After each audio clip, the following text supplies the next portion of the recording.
அன்புள்ள ஆண்டவரே,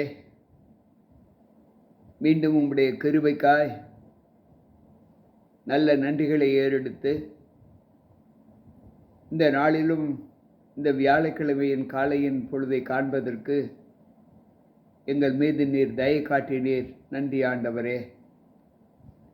உம்முடைய சமூகம் எங்களை இம்மட்டுமாக பாதுகாத்து வந்ததற்காய் ஸ்தோத்திரம். இஸ்ரவேலை காக்கிறவர் உறங்குவதும் இல்லை தூங்குவதும் இல்லை என்று சொன்னீரே, அந்த ஆசீர்வாதத்தை இன்றைக்கு உம்முடைய சமூகத்தில் நாங்கள் பெற்றுக்கொண்டதற்காய் உம்மை ஸ்தோத்தரிக்கிறோம். வந்திருக்கின்ற எங்கள் ஒவ்வொருவரோடும் உம்முடைய கிருபை இருந்து காத்துக்கொள்ளும். ஆண்டவர் இயேசு கிறிஸ்துவின் நாமத்தில் ஜெபிக்கிறேன் நல்ல பிதாவே, ஆமென். அன்புள்ள உடன் விசுவாச பிள்ளைகளே, கர்த்தருடைய வார்த்தைகளை கேட்பதற்கு தேவ சமூகத்தில் வந்திருக்கிற உங்கள் அனைவருக்கும் நம் ஆண்டவரும் இரட்சகருமாய் இருக்கிற இயேசு கிறிஸ்துவின் பரிசுத்த நாமத்தின் இந்த வியாழக்கிழமையின் காலையின் வாழ்த்துக்களை தெரிவித்துக் கொள்கிறேன். கர்த்தர் நம்மோடு இருப்பாராக. நாம் கடந்த நாட்களில் 7 சபைகளை குறித்து தியானித்துக் கொண்டிருந்தோம். முதலாவது எபேசு சபை, இரண்டாவது சிபிர்னா சபை, மூன்றாவது பெருகமு சபை, நான்காவது தியத்ரா சபை, ஐந்தாவது சர்தை சபை, ஆறாவது பிலதெல்பியா சபை, இன்றைக்கு 7வது சபையாகிய கடைசி சபை லவோதிக்கேயா சபையை குறித்து தியானிக்கப் போகிறோம். இந்த நாளில் இந்த சபைக்கு ஆண்டவர் சொல்லுகிற சத்தியம் என்ன என்றால், ஆண்டவர் சொல்லுகிறார், லவோதிக்கேயா சபையின் தூதனுக்கு நீ எழுத வேண்டியது என்னவென்றால், உண்மையும் சத்தியமும் உள்ள சாட்சியும் தேவனுடைய சிருஷ்டிப்புக்கு ஆதியுமாய் இருக்கிற ஆமேன் என்பவர் சொல்லுகிறதாவது,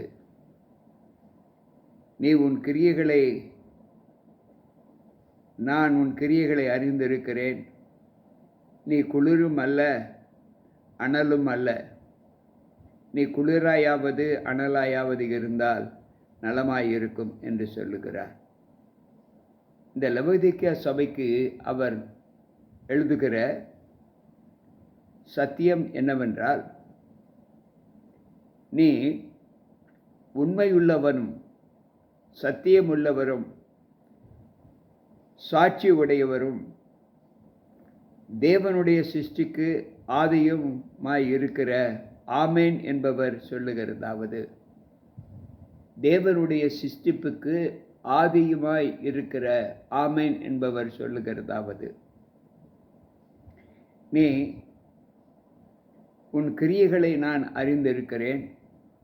நீ குளிராயாவது அனலாயாவது இருந்தால் நலமாயிருக்கும் என்று சொல்லுகிறார். அன்பு பிள்ளைகளே, இந்த வார்த்தையை குறித்து நாம் தியானிக்கும்போது தேவன் நமக்கு என்ன அனுகூலங்களை இந்த சத்தியத்திலிருந்து நமக்கு கற்றுக் கொடுக்கிறார் என்பதை நாம் சற்று யோசித்து பார்ப்போம். 2 கொரிந்தியரின் புத்தகத்தை நாம் வாசிக்கும்போது அங்கு 1வது அதிகாரம் 20வது வசனம் இப்படி சொல்லுகிறது, எங்களால் தேவனுக்கு மகிமை உண்டாகும்படி தேவனுடைய வாக்குத்தத்தங்களையும் இயேசு கிறிஸ்துவுக்குள் ஆம் என்றும் அவருக்குள் ஆமேன் என்றும் இருக்கிறது. இந்த ஆமேன் என்பவர் யார் என்றால், ஆண்டவராக இயேசு கிறிஸ்து என்று வேதம் சொல்லுகிறது. நாம் நம்முடைய சூழ்நிலைகளை பார்க்கும்போது நமக்கு ஒரு தேவன் உண்டு, அந்த தேவன் சகலத்துக்கு முந்தினவர் என்று நாம் உணர வேண்டும். மேலும் அதை வெளிப்படுத்தின விசேஷம் 1வது அதிகாரம் 5வது வசனம் சொல்லுகிறது, உண்மையும் சாட்சியும் மரித்தோரிலிருந்து முதற் பிறந்தவரும் பூமியின் ராஜாக்களுக்கு அதிபதிகளுமாகிய இயேசு கிறிஸ்துவினாலும் உங்களுக்கு கிருபையும் சமாதானமும் உண்டாவதாக. அன்பு பிள்ளைகளே, உண்மையும் சாட்சியும் மரித்தோரிலிருந்து முதற் பிறந்தவருமாகிய இயேசு கிறிஸ்து என்று இங்கு சொல்லப்பட்டு இருக்கிறது. அப்படி என்றால் நம்முடைய தேவன் உண்மையுள்ளவர். அவர் மிகுந்த தேவ சாட்சியை பெற்றிருக்கிறவர். அவர் மரித்தோரில் இருந்து முதற் பிறந்தவர் என்று வேதம் சொல்லுகிறது. மேலும் அவர் பிலதெல்பியா சபைக்கு எழுதும்போது சொல்லுகிறார் என்னவென்றால், ஆண்டவர் சொல்லுகிறார், சுத்தமுள்ளவரும் சத்தியமுள்ளவரும் தாவீதின் திறவுகோலை உடையவரும். இதே பரிணாமத்தை அங்கு பிலதெல்பியா சபைக்கும் அவர் சொல்லி இருப்பதை நாம் வாசிக்கிறோம். அன்பு பிள்ளைகளே, நாம் நம்முடைய காலங்களின் தொகுப்பிலே நாம் பார்க்கும்போது நம்முடைய தேவன் எப்படிப்பட்ட புகழாரத்தை பெற்றிருக்கிறார் என்பதை நாம் யோசித்து பார்க்க வேண்டும். 90வது சங்கீதத்தை நாம் வாசிக்கும்போது அங்கு ஆண்டவர் சொல்லுகிற சத்தியம் என்ன என்றால், 90வது சங்கீதம் அங்கு 2வது வசனத்தை நாம் வாசிப்போம் என்றால், அங்கு ஆண்டவர் சொல்லுகிற வார்த்தை 90வது சங்கீதம் 2வது வசனம். அவர் சொல்லுகிறார், பர்வதங்கள் தோன்றும் முன்னும் நீர் பூமியையும் உலகத்தையும் உருவாக்கும் முன்னும் நீரே அநாதியாய் என்றென்றைக்கும் உள்ள தேவனாய் இருக்கிறீர். இந்த தேவன் தன்னுடைய இந்த லோகம் பிறப்பதற்கு முன்பு, இந்த லோகத்தை உருவாக்குவதற்கு முன்பு, இந்த தேவன் இந்த உலகத்தை படைப்பதற்கு முன்பே இந்த நம்முடைய தேவன் இருந்தார் என்று இந்த சத்திய எழுத்துக்கள் நமக்கு சொல்லுகிறது. மேலும் அவர் சொல்லுகிற வார்த்தை என்னவென்றால், இந்த சிருஷ்டிப்பிலே ஆண்டவராக இயேசு கிறிஸ்து தம்முடைய மகிமையின் பிரசன்னமாக்குதலை நமக்கு கொடுத்து கொண்டே இருக்கிறார்.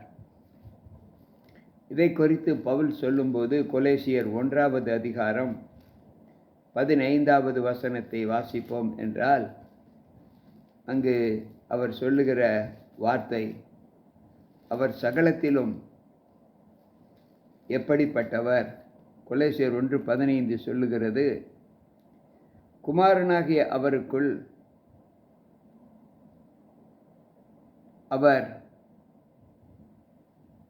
அவருடைய இரத்தத்தினாலே பாவ மன்னிப்பாகிய மீட்பு நமக்கு உண்டாயிருக்கிறது.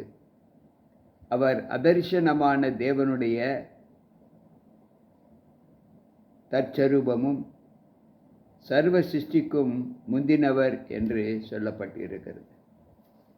அன்பு பிள்ளைகளே, நம்முடைய இந்த தேவன் சர்வ சிருஷ்டிப்புக்கும் முந்தினவர் என்று சொல்லப்பட்டிருக்கிறது. பின்பு அவர் சொல்லுகிறார், எப்படி நீ குளிராய் ஆவது அனலாயாவது இருந்தால் நலமாய் இருக்கும். ஏதாவது ஒரு குணத்தை நீ பெற்றிரு, ஒன்று குளிராயிரு அல்லது அனலாயிரு என்று சொல்லுகிறார்.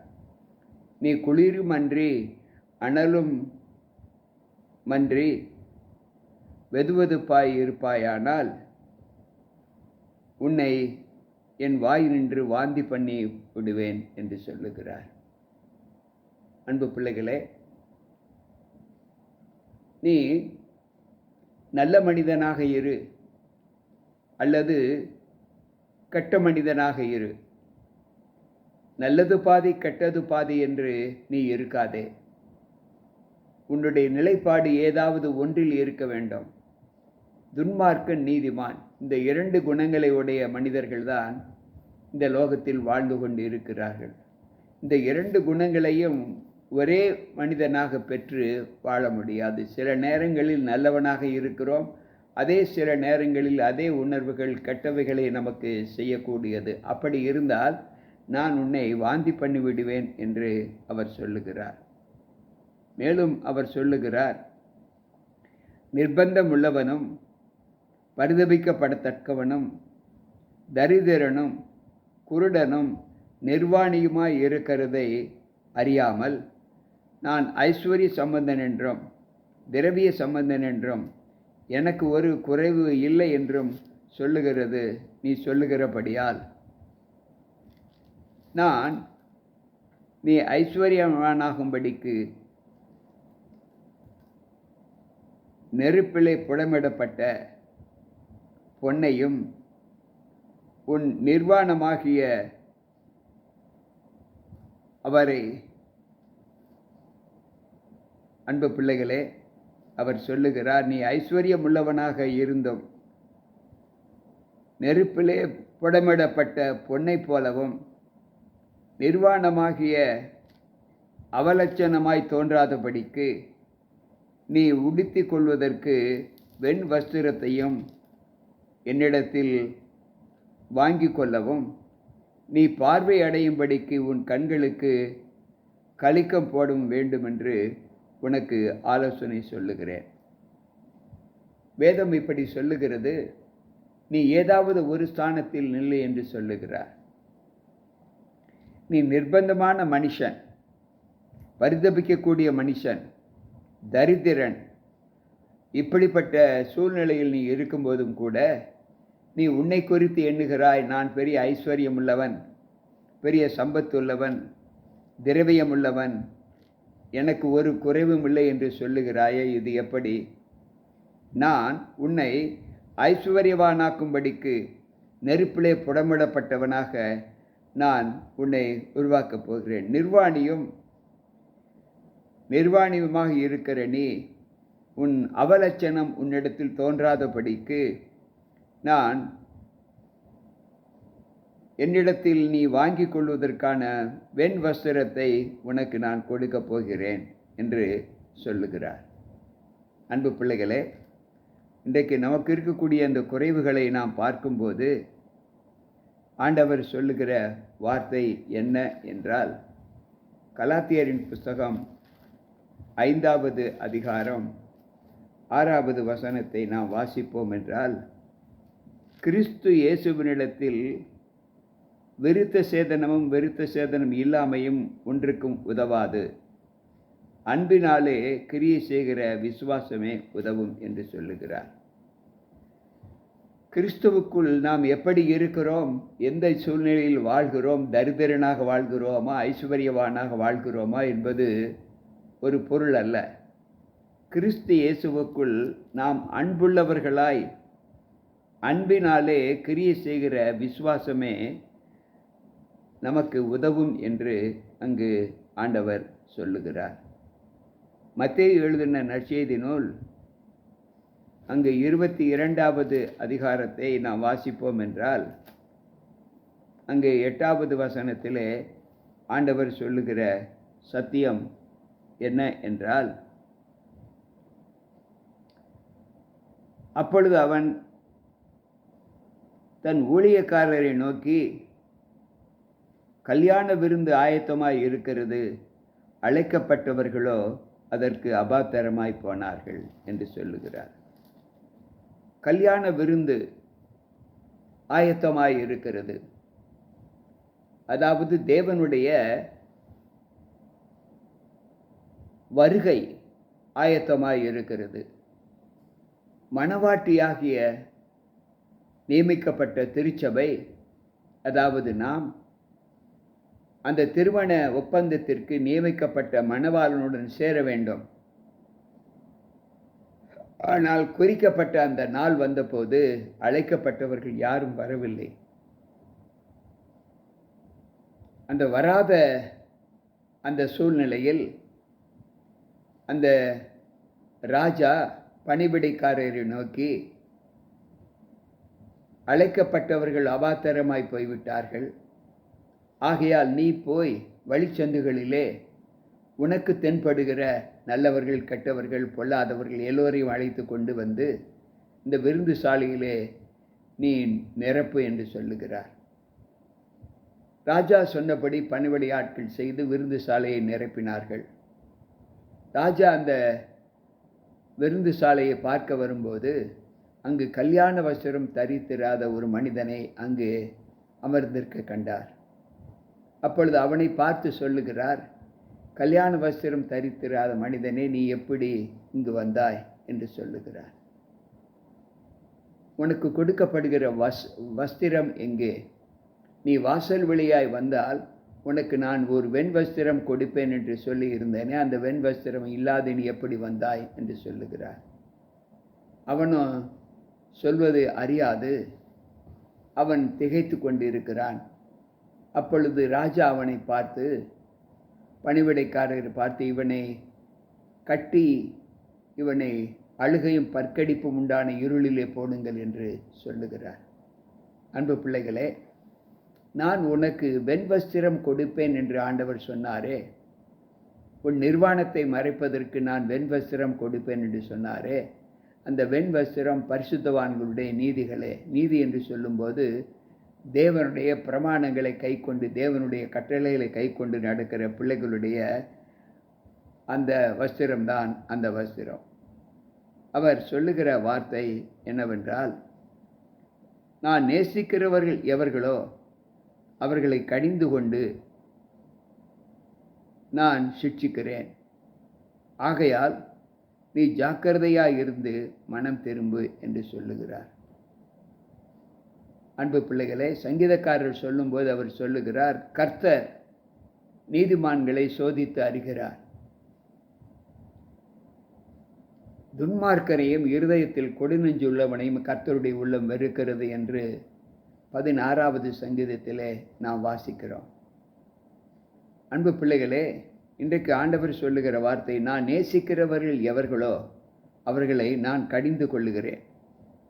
ஆகையால் நீ ஜாக்கிரதையாய் இருந்து என்னுடைய கோபத்திற்கு, என்னுடைய கடிந்து கொள்ளுதலுக்கு உன்னை ஆளாக்கி கொள்ளாமல், நான் என்ன உனக்கு கற்றுக் கொடுத்தேனோ அந்த நீதியை நீ உனக்கு வஸ்திரமாக உடித்து கொண்டு என்னிடத்தில் மனம் திரும்பி வா என்று சொல்லுகிறார். அன்பு பிள்ளைகளே, இங்கு ஆண்டவர் சொல்லுகிறார், இதோ வாசற்படியில் நின்று தட்டுகிறேன், ஒருவன் என் சத்தத்தை கேட்டு கதவை திறந்தால் அவனிடத்தில் நான் பிரவேசித்து அவனோடு கூட வாசம் பண்ணுவேன், அவனும் என்னுடைய என்னோடு போஜனம் பண்ணுவான் என்று சொல்லுகிறார். அன்பு பிள்ளைகளே, இதோ வாசற்படியில் நின்று தட்டுகிறேன். வேதம் இப்படி சொல்லுகிறது, ஒருவன் என் சத்தத்தை கேட்டு கதவை திறந்தால், நான் உங்களோடு பேசிக்கொண்டிருக்கையில் என்னுடைய வார்த்தைகளின் மகத்துவங்களை நீங்கள் அறிந்து அதற்கு செவி கொடுத்தால் உங்களுக்கு நலமாயிருக்கும். அன்பு பிள்ளைகளே, அங்கு 81வது சங்கீதத்தை நான் வாசிக்கும்போது, என் ஜனம் என்னை விரும்பவில்லை, இஸ்ரவேல் என் வேதத்தை அறியவில்லை, எனவே அவர்கள் மனம் போன போக்கிலே அவர்களை விட்டுவிட்டேன். என் ஜனம் என் சப்தத்திற்கு செவி கொடுத்தால் அவர்களுக்கு நலமாயிருக்கும் என்று சங்கீதக்காரர் சொல்லுகிறார். ஆண்டவர் இதைத்தான் சொல்லுகிறார், நான் கூப்பிடுகையில் நீங்கள் எனக்கு செவி கொடுங்கள். அதைத்தான் அவர் சொல்லும்போது ஒவ்வொரு சபைக்கும் அவர் சொல்லுகிறார், காதுள்ளவன் கேட்க கடவன். இன்றைக்கு தேவ வார்த்தைகளை கேட்பதற்கு அநேகர் எப்படி தங்களை புறம்பாக்கி கொள்ளுகிறார்கள் என்பதை நாம் எல்லோரும் அறிவோம். பின்பு அவர் கடைசியாக சொல்லுகிறார், ஜெயம் கொள்ளுகிறவன் எவனோ? நீ ஜெயம் கொண்டு என் பிதாவினுடைய சிங்காசனத்தில் நான் எப்படி வீற்றிருக்கிறேனோ அதை போல ஜெயம் கொள்ளுகிறவனும் என்னுடைய சிங்காசனத்தின் மேல் என்னோடு கூட உட்காரும்படிக்கு நான் அருள் செய்வேன். ஆவியானவர் சபைகளுக்கு சொல்லுகிறதை காதுள்ளவன் கேட்க கடவன் என்று எழுது என்று சொல்லுகிறார். அன்பு பிள்ளைகளே, இந்த லவோதிக்கேயா சபையினுடைய காலத்தின் தொகுப்பு எப்பொழுது என்றால், கிபி 1844 ஆண்டவருடைய வருகை மட்டும் இருக்கக்கூடிய காலம். இந்த காலத்தில் இந்த திருச்சபைக்கு அவர் கொடுக்கிற சத்தியம் என்ன என்றால், விசுவாசம் உள்ளவனாக இருக்க வேண்டும். தேவனால் கடிந்து கொள்ளக்கூடிய அனுபவத்தை நாம் பெறக்கூடாது.